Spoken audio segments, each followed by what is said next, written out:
a dear friend of Allan Troxler's. He taught for 17 years in the Department of Public Health Education at NC Central, where he was involved in numerous HIV research and service projects. Prior to his time at Central, he spent 15 plus years working in public health, largely in the field of HIV/AIDS. With 3 friends, he founded the first AIDS service organization in our state. In 1986, he became the first AIDS health educator hired by the NC State Division of Health Services. He later served as the head of the NC State AIDS Control Branch, the manager of the NC AIDS Training Network, and the director of the American Social Health Association CDC Hotlines Project Office. Give it up for Dr. David Jolly.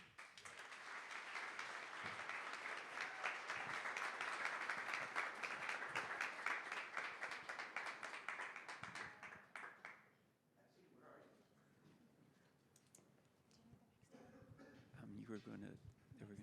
Yeah, thanks. Thank you. Yeah, sure.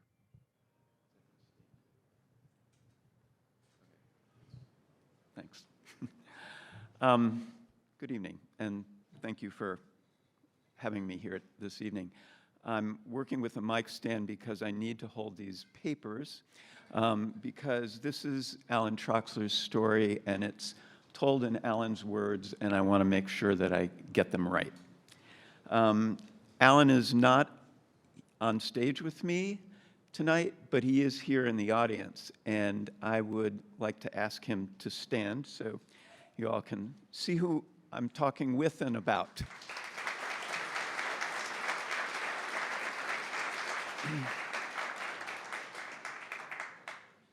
And let me tell you a little bit about Allan. He is a graphic artist, a writer, a mask, puppet, and banner maker, a country dance teacher, and a community activist. He grew up in Greensboro, the son of respected civil rights and peace activists. A conscientious objector during the Vietnam War, Allan did alternative service in Boston, working to preserve neighborhoods that were threatened by urban development. Later, Allan moved to a communal farm in rural Oregon with his partner, Carl Whitman. While in Oregon, Allan and Carl published RFD, a magazine for gay men living in rural America. Returning to North Carolina in 1979, Allan and Carl settled in East Durham, where they renovated 2 houses, taught English and Scottish country dance, and organized a variety of community projects and protests. Carl died of AIDS in 1986. The setting for this story is Blevins House, a residence in Durham established for persons at the end stage of AIDS, people who in general had no place else to go. They were estranged from or rejected by their families because they were gay, or they were drug users, or they had AIDS. Allan started a garden, Shirley's Garden, at Blevins House in the early 1990s, a time before HAART, highly active antiretroviral therapy, a time when a diagnosis with HIV was still a death sentence, and not the chronic disease that it became because of HAART. And HAART is a mix of HIV medications that originally included AZT, the first AIDS drug approved by the FDA, a drug patented by Burroughs Wellcome, which was an early corporate resident of RTP. Shirley's Garden was also a mix of sunflowers, zinnias, coxcombs, tomatoes, cucumber, okra, watermelon, and cantaloupe. So this story is told largely in Allan's words, taken directly from an interview that historian David Soselski conducted with Allan in 1998.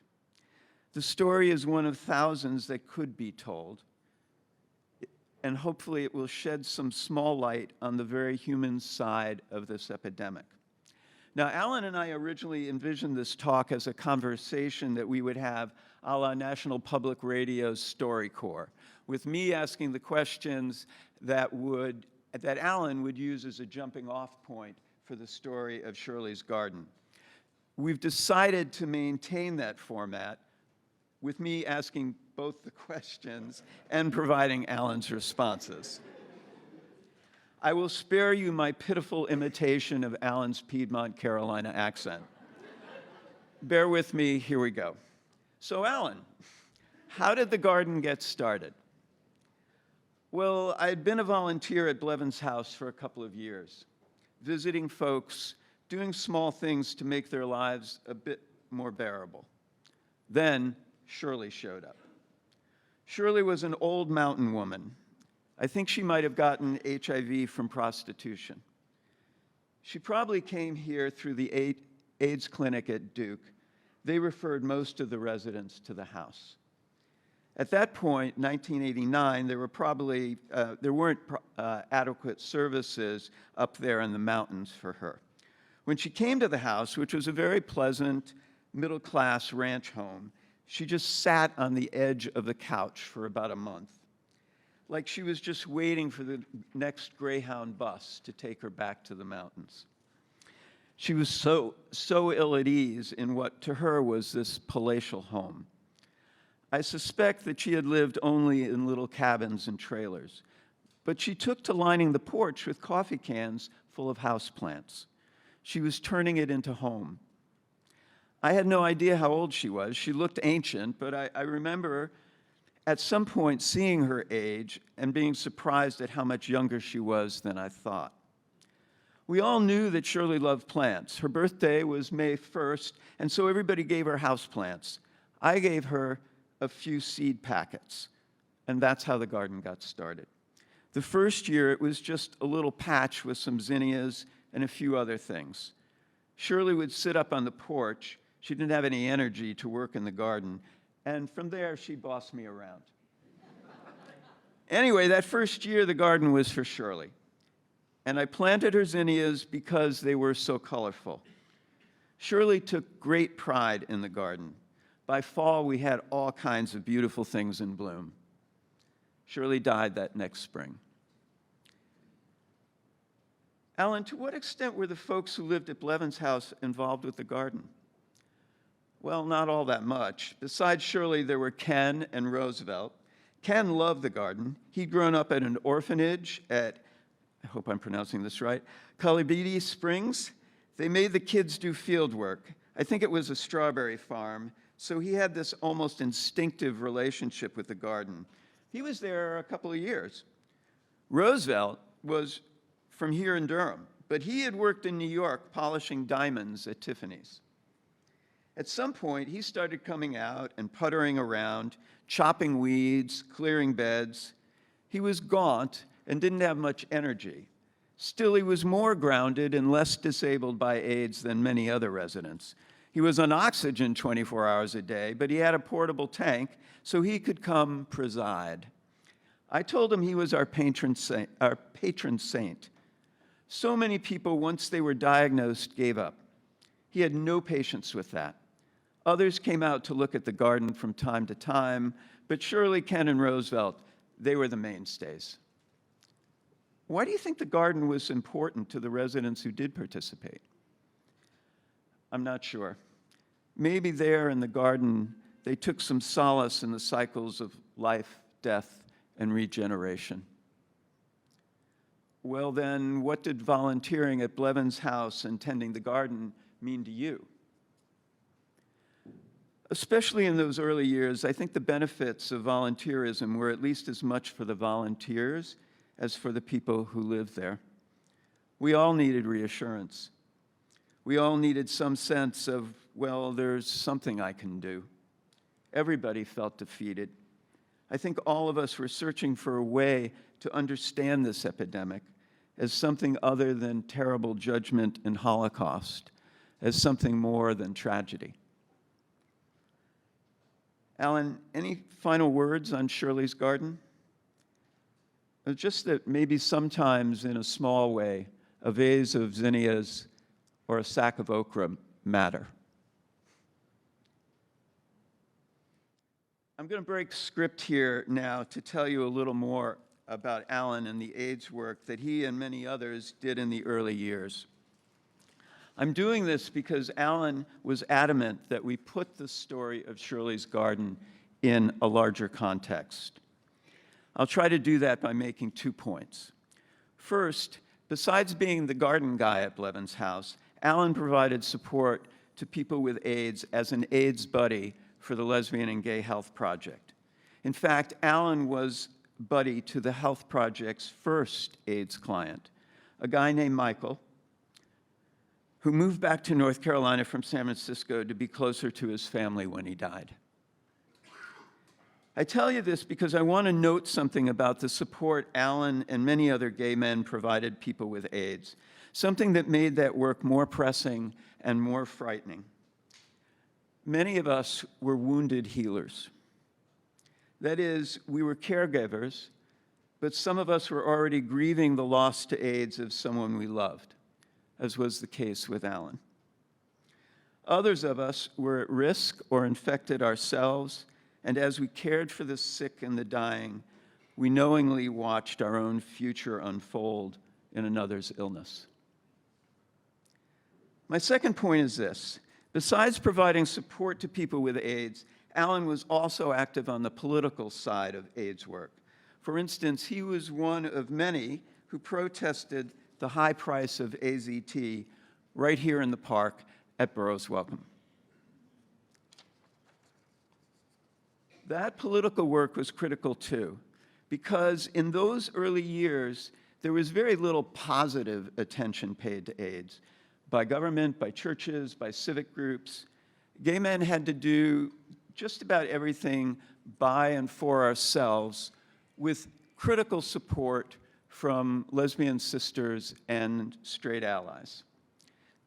This included not just educating one another about HIV and supporting one another through illness and death, but also shaming drug companies for pricing their meds beyond the reach of those who needed them, and protesting against the government for its inaction, lack of funding, slow approval of medications, and discriminatory policies.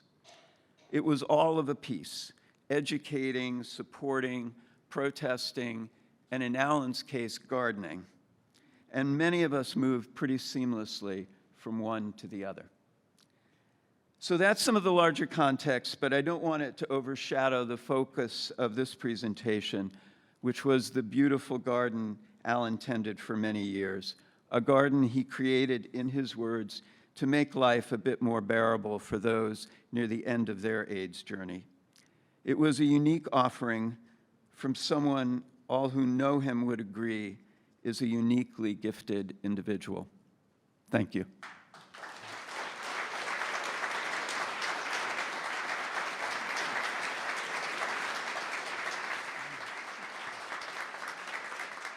Thank you.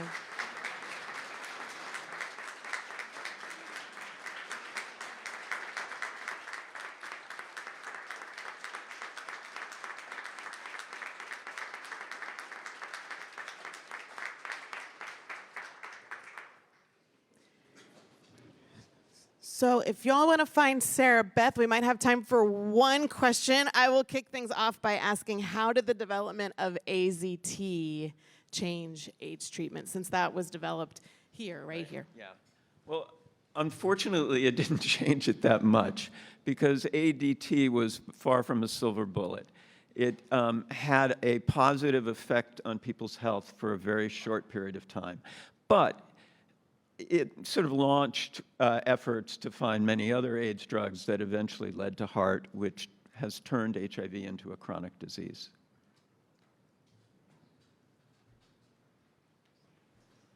One question. Here we go.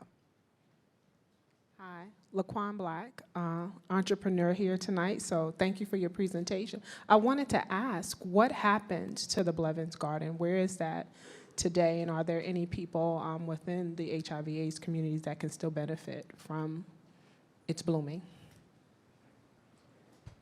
Where is the garden today? Well, Blevins House is no longer. an AIDS residence because there isn't much need for AIDS residences anymore.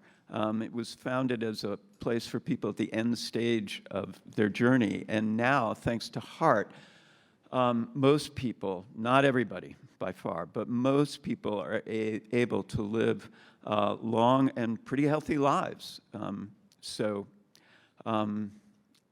not exactly sure when it closed down, but it's not here. Thank you, Dr. David Jolly, everyone. Thank you, Allan.